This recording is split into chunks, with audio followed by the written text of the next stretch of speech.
اس کی بھوری آنکھ کی بھوری پتلی کا واسطہ اسے چھوڑ دے. اسے چھوڑ دے. میم وہ جسے وہ عشق کرتا تھا وہ پڑوسن کو نہیں کہہ رہا کہ تو چھوڑ دے اس کو. نہیں، پڑوسن اسے کہہ رہی ہے. پڑوسن کہہ رہی ہے کہ چھوڑ دے. یس. نہیں بیٹے یہ غلط ہو رہا ہے آپ کا. وہ کہتا ہے اے ہمسائی تو نے اپنی نصیحت کر کر کے تو مجھے اس سے باز رہنے کا کہتی ہے، لیکن میرا جو دل ہے، میرے دل میں جو آگ لگی ہے تیری نصیحت کرنے کی وجہ سے وہ اور بڑک اٹھتی ہے، میرا عشق اور زیادہ گہرا ہو جاتا ہے.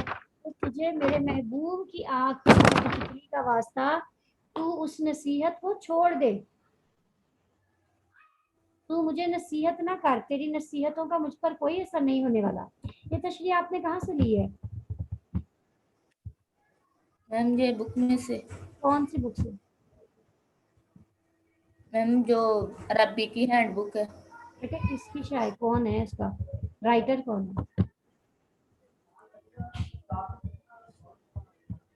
اس کے رائٹر رائٹر کا نام؟ ہاں جی، ڈاکٹر خالد داد ملک. ان کی کتاب ہے یہ، اس میں یہ لکھا ہوا ہے. یس میم. اچھا چلیں. روشن کے محاسن کے گٹھلیوں کے متعلق خبر سننے سے عشق ہوتا ہے، گرفتار ہو جاتا ہے، اس کو وغیرہ سے تصدیق ہو جاتی ہے کہ دیکھنے والا ترس کھاتا ہے. عاشق کیا ہے بیقراری کی جلدی سے اپنی چاہت کے علاوہ کسی بات کی خبر نہیں. لیکن اسے چھوڑ دے کا انہوں نے کہیں کوئی میننگ بیان نہیں کیا کہ اسے چھوڑ دے کا کیا مطلب ہے. اچھا چلیں اب آپ اس طرح کریں کہ اس میں جو آپ کا شعر ہے لوائمی فتح تک بادہ نمتا، آخری دو شعر ان کا جلدی سے مجھے بتا دیں کیا مطلب ہے. آخری دو شعر. اس میں شاعر عاشق کے عشق میں پختگی اور پرعزمی کو بیان کرتا ہے کہ جب وہ عاشق محبوب کو دیکھتا ہے تو ان کے دل میں آگ بھڑک اٹھتی ہے، اور اس لیے عاشق عشق کا زبانی قصہ بیان کرتا ہے. اور شاعر عاشق کی زبانی عاشق کے اپنے محبوب کی نمودن معاشر برتری کا ذکر کرتا ہے. کہتا ہے کہ عاشق کے محبوب کو جب ملامت کرنے والوں نے دیکھا تو ان کے جگر پاش پاش ہو گئے. یعنی وہ اپنے محبوب کو کے بارے میں بیان کر رہا ہے کہ اس کا محبوب کتنا خوبصورت ہے کہ جب اسے دوسروں نے اسے دیکھا تو وہ حیرت میں پڑ گئے. اچھا جی. وہ کہتا ہے کہ اے لوائمی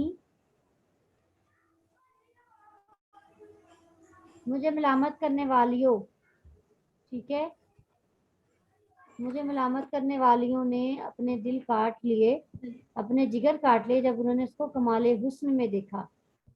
یہ کیا کر رہا ہے؟ وہ کس واقعے کی طرف اشارہ کر کے کہہ رہا ہے اے کٹے ہوئے جگر والیوں، یہ وہ شخصیت ہے جس کے بارے میں تم مجھے ملامت کرتی تھی. ہاں جی، کون سے واقعے کے بارے میں بات کر رہا ہے؟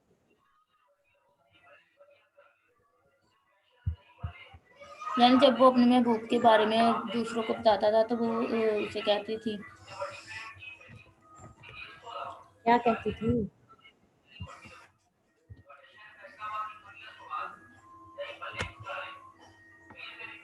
کیا کہتی تھی بیٹے؟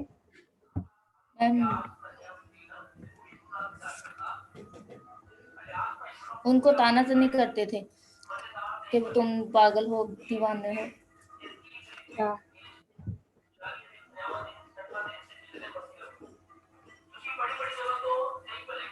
پھر ہوا کیا؟ ان کے ساتھ کیا ہوا؟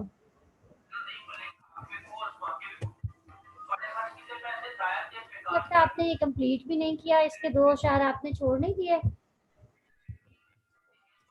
نو میم ساری لکھی ہے. یہاں تک تو آپ نے لکھا ہے الہی کا یار شال واسا ماجرتن، ملامت کرنے والے نے جگر کاٹا. دیکھا اوپر ہے یہ. ہاں جی یہ بتائیں نا اس کے بارے میں وہ کیا کہہ رہا ہے کہ مجھے ملامت کرنے والیوں نے اپنے جگر کاٹ ڈالے.